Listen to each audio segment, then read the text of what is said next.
The Secretary of the Army has designated 2009 to be the year of the non-commissioned officer. This program was established for several reasons: to enhance health and fitness, pride in service, education, and leadership in our NCO Corps. Our NCO Corps is the envy of armies around the world. We are truly the backbone of the Army, and it is our time to tell our story. Well, I think first off, a non-commissioned officer has to be a professional.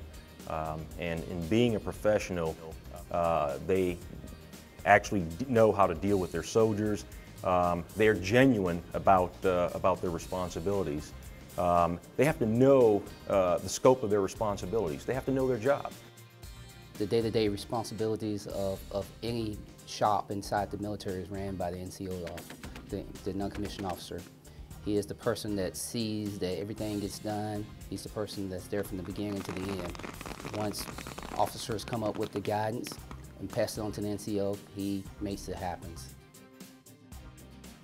Just by coincidence, this NCO's name is Sergeant Korea, not spelled like the country, but his name is Sergeant Korea, and I was watching him do missile reload certification. And at the end, we were doing the AAR, and I was talking to the soldiers, a couple of privates, PFC specialists, and they had passed. They were first-time go on their certification.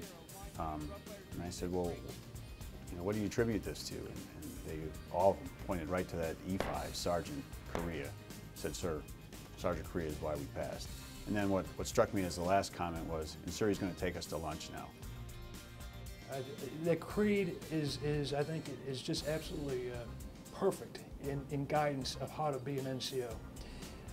They will become effective and they can support their commander, and that they will then know how to serve and lead their soldiers as well if they learn and believe in that creed. Experience will teach them other things, but the foundation is the NCO creed. I grew up in the Army. My dad was in the Army for 21 years, and I've been in the Army for 24 years. And I just remember his example as a kid growing up of what I think an outstanding NCO was all about. I can recall at Fort Bragg, North Carolina, him spit shining his boots, his jump boots every day.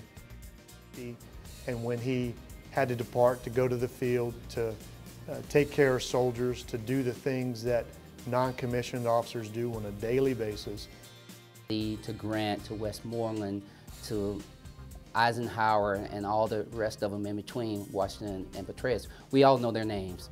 We all know who they are. We all have seen movies about most of them. We all know the history. But the NCO Corps has been around that long as well.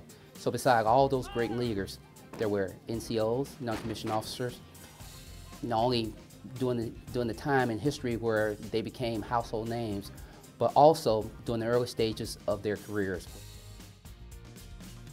I was an operation officer in South Baghdad. We had the Triangle of Death. We were doing a route clearance operation from Mahmudiya to Yosefia. Pretty rough territory.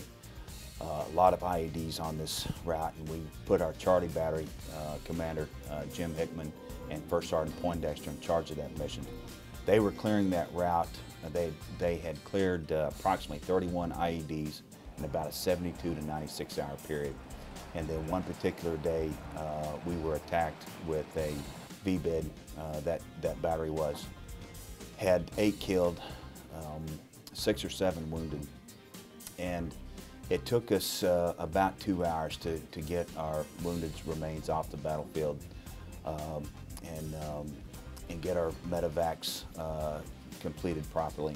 But one of the things that I'll never forget for as long as I lived, that I just thought epitomized what an American NCO is about that time, First Sergeant Poindexter called our attack, is Charlie Battery was continuing the mission.